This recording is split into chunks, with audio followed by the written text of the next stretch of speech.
15 días en las conferencias de prensa mañaneras nos dicen que se están reduciendo de manera dramática los delitos de alto impacto.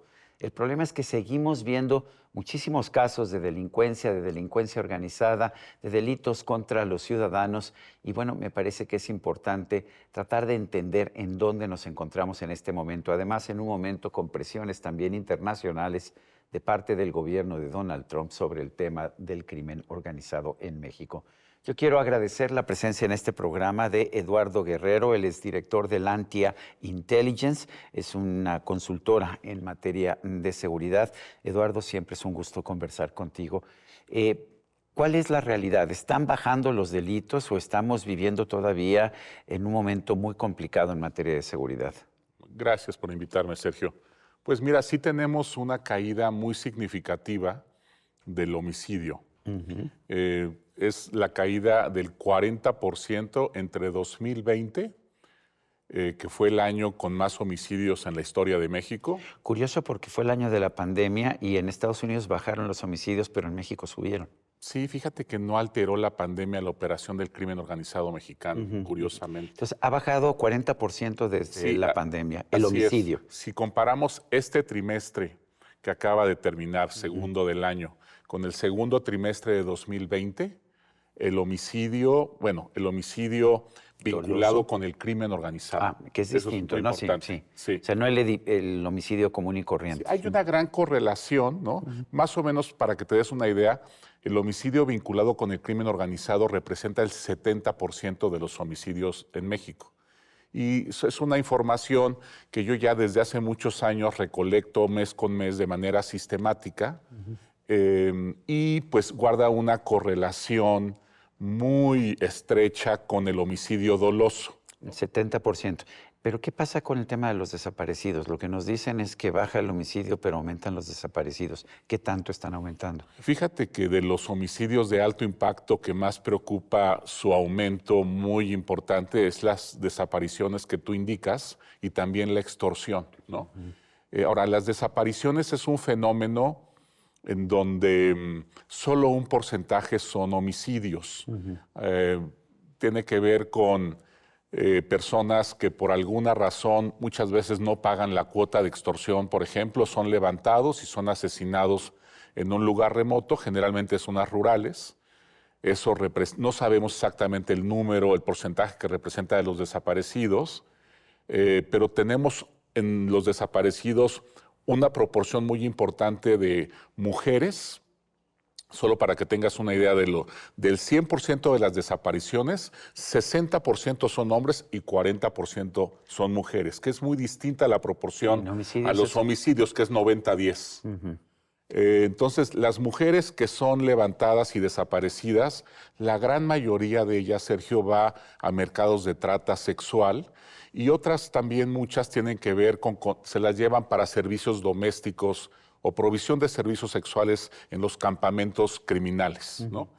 Los hombres que son desaparecidos, gran porcentaje de ellos también son reclutados para el sicariato criminal, ¿no? O como conductores de vehículos que transportan mercancías ilícitas, también para custodiar las casas de seguridad del crimen organizado. Eduardo, para entender bien las estadísticas, ¿qué pasa con una muerte como la de la maestra Irma Hernández Cruz, que fue detenida, fue secuestrada por un grupo criminal, amenazada en un video que pues ahora sí que conmocionó a todo el país y que después se le encuentra muerta, golpeada, vejada en todos sentidos, pero que murió por un infarto? ¿Es homicidio o es una muerte natural? Nosotros lo calificaríamos como un homicidio vinculado al crimen organizado, porque claramente pues ese infarto que le dio tuvo que ver con el maltrato y las vejaciones que sufrió por parte del crimen, ¿no? Ahora, la gobernadora de Veracruz se ha molestado muchísimo con los medios y dice que los medios son unos miserables. No utilizó este término para los criminales, pero ¿son culpables los medios de este tipo de situaciones? No, me parece que ella quizás quiso subrayar el hecho de que no la había matado el crimen, sino... Con un balazo. Exactamente, ¿no? Sino fue indirectamente por las vejaciones. Realmente tampoco yo entendí muy bien el manejo que hicieron del asunto y por qué se enojó tanto la gobernadora, pero Estaba enfurecida. definitivamente, sí la vi su Sí. conferencia de prensa, pero definitivamente pues sí es un homicidio vinculado con el crimen organizado. Hay una enorme presión por parte del gobierno de Donald Trump para que México haga algo y dice Donald Trump constantemente que el gobierno de México está cooptado, está dominado o le tiene terror a los criminales y no hace nada en contra de ellos. ¿Qué tanto va a afectar esto la política de combate a la inseguridad por parte del gobierno mexicano? Pues mira, Trump va con todo, ¿no? Lo último que dijo es que estaba petrificada la presidenta por el miedo que le tiene a los cárteles. Y yo creo que ellos, y han insistido ya mucho en ello durante los últimos 2 meses, ellos quieren arrestos de miembros prominentes de la clase política, también de la clase empresarial. Y es una estrategia, Sergio, con varias dimensiones, digamos, ofensivas, ¿no? Ellos, como tú sabes, han utilizado las visas para cancelárselas o señalar muy claramente a algunos alcaldes fronterizos y a la gobernadora de Baja California. También tuvieron ¿cómo llamarle? Una especie de amonestación, observación a un grupo de instituciones financieras que las puso en crisis. Eh, y van a seguir porque ellos están convencidos, y me parece que están en lo correcto, de que nuestra clase política ya está muy penetrada por el crimen y quieren que la presidenta pues se anime a hacer una purga al Ahora, interior. la presidenta constantemente dice están pensando en los tiempos de Calderón, eso ya no existe. ¿Es cierto que hubo, no sé, vinculación del crimen organizado con el gobierno en el sexenio de Calderón, pero que esto ya desapareció? No, yo creo que se ha intensificado, sin duda se ha recrudecido el avance del crimen en todas dimensiones, tanto en términos geográficos, tenemos ahora mucho más organizaciones criminales de las que había con Calderón. Territorialmente yo tengo ese seguimiento. Básicamente te podría decir que se ha duplicado el número de organizaciones criminales, tanto mafias como cárteles. Pero también porque cada vez que le pegan a un grupo, se divide en varios que poco a poco van adquiriendo también importancia por sí mismos, ¿no? Ese fue el fenómeno de Calderón y donde yo creo que fue el mayor hierro de Calderón, la fragmentación y dispersión de las organizaciones criminales, pero con lo que sucedió con López Obrador fue un fenómeno distinto, en donde las organizaciones ya existentes extendieron sus dominios, sobre todo la hegemonía de Cártel Jalisco Nueva Generación se consolidó durante el sexenio de López Obrador. No hubo un fenómeno grave de fragmentación con López Obrador, sino de creación, de surgimiento de nuevas organizaciones criminales y su presencia en todo el país. ¿Tú crees que realmente hubo una vinculación entre el expresidente López Obrador y el cártel de Sinaloa, que se reflejó en el famoso episodio en que le dio la mano a la mamá del Chapo o cuando liberó a Ovidio Guzmán? ¿Tú piensas o es leyenda urbana? No tenemos bases para afirmar que había una relación como la que presumieron muchos de los opositores, pero yo sí creo que había una relación especial. Sin duda, López Obrador tuvo muchas atenciones y muchos detalles, ese saludo que mencionas, entre otros, luego cómo perdonó, digamos, a Ovidio cuando ya lo habían arrestado en Culiacán. Entonces, sí, claramente había como cierto tipo de deferencia presidencial frente a ese cártel. Cuando vemos la situación en Sinaloa en estos momentos, tanto el expresidente López Obrador como la presidenta Sheinbaum culpan a los Estados Unidos por haber detenido al Mayo Zambada. Dicen que, pues, que la culpa de que hay violencia en Sinaloa es esa. ¿Es cierto?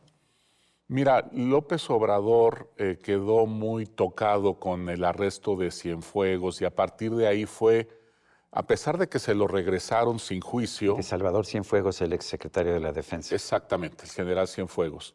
Después de que lo regresaron como un acto estrictamente político, donde no hubo juicio, López Obrador adoptó una actitud frente a Estados Unidos de franca hostilidad, muchos detalles, negación de visas, por ejemplo, los agentes de la DEA, entre otros muchos asuntos. Acuérdate de la reglamentación también que se les puso a los agentes de inteligencia acá para que tuvieran que estar informando. Cosas además fantasiosas que nunca se iban a cumplir si hubiera sido más realista la concepción del tema de cómo ellos hacen su inteligencia.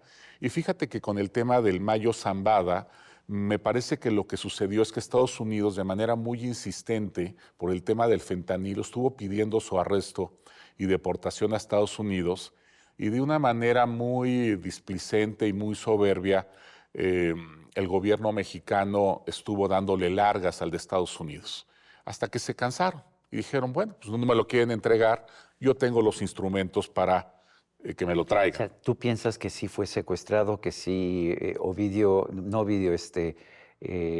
Guzmán López, el otro hijo del Chapo Guzmán, se lo llevó secuestrado a Estados Unidos para entregarlo como parte de una negociación? No tengo la menor duda de eso y ya lo he checado eso tanto con fuentes en Sinaloa como con fuentes en Estados Unidos. Entonces, sí hubo un secuestro del Mayo Lo Zambada. engañaron. Eso es, lo engañaron.